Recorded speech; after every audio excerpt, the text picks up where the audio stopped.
প্রণব মুখোপাধ্যায় 3 দিনের যে বাংলাদেশ সফর, সেই সফরে সোমবার তার দেখা করার এবং বৈঠক করার কথা ছিল বিএনপি সভানেত্রী এবং প্রধান নেত্রী খালেদা জিয়ার সঙ্গে। আর তারপরে তার বৈঠক করার কথা ছিল বাংলাদেশের প্রধানমন্ত্রী এবং আওয়ামী লীগ নেত্রী শেখ হাসিনার সঙ্গে।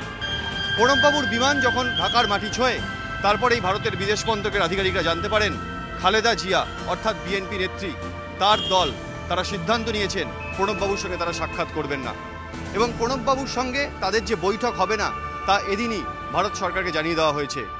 বিএনপির তরফে জানানো হয় সোমবার বিকেল 4:30টায় রাষ্ট্রপতি প্রণব মুখোপাধ্যায়ের সঙ্গে খালেদা জিয়ার সৌজন্য সাক্ষাতের কথা ছিল, কিন্তু সেই সময় হরতাল চলবে, তাই নিরাপত্তার কারণে খালেদা জিয়ার পক্ষে সেই বৈঠক করা সম্ভব নয়।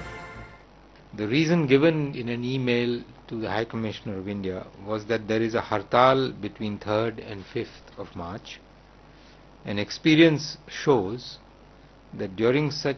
that such hartals often turn violent, thereby causing security and safety concerns on the movement of people. And it is precisely on these concerns that the proposed timetable for the meeting with the President would not be suitable. That is what we have been told. I do not wish to comment further on that.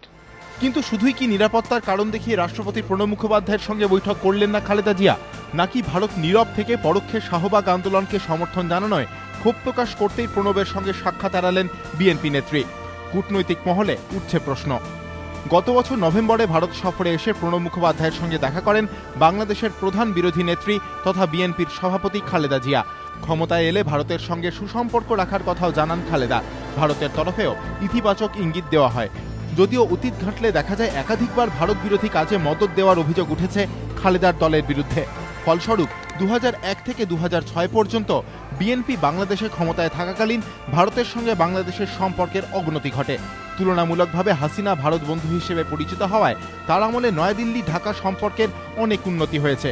কূটনৈতিক মহলের ব্যাখ্যা, হাসিনা ভারত সুসম্পর্কের প্রেক্ষিতে এক প্রকার বাধ্য হয়েই নিজের পুরনো অবস্থান পাল্টানোর ইঙ্গিত দিলেও শাহবাগ আন্দোলন এবং তার প্রেক্ষিতে ভারতের অবস্থান, এই দুইয়ের জেরে আর ক্ষোভ আড়াল করতে পারলেন না খালেদা জিয়া। এই পরিস্থিতিতে প্রণব মুখোপাধ্যায়ের সঙ্গে খালেদা জিয়ার বৈঠক ভেস্তে যাওয়ায় স্বাভাবিকভাবেই দুই দেশের সম্পর্কেও তার প্রভাব পড়তে পারে, এমনটাই রাজনৈতিক মহল মনে করছে। যদিও প্রণব মুখোপাধ্যায়ের সঙ্গে খালেদা জিয়ার এই যে বৈঠক ভেস্তে যাওয়া, সেই নিয়ে তার কোনো সুদূর প্রসারী ফল দুই দেশের সম্পর্কে পড়ে কিনা সেদিকেই তাকিয়ে রাজনৈতিক মহল। ক্যামেরা বিশ্বজিৎ সাহার সঙ্গে বিতনু চট্টোপাধ্যায়, এবিপি আনন্দ, ঢাকা।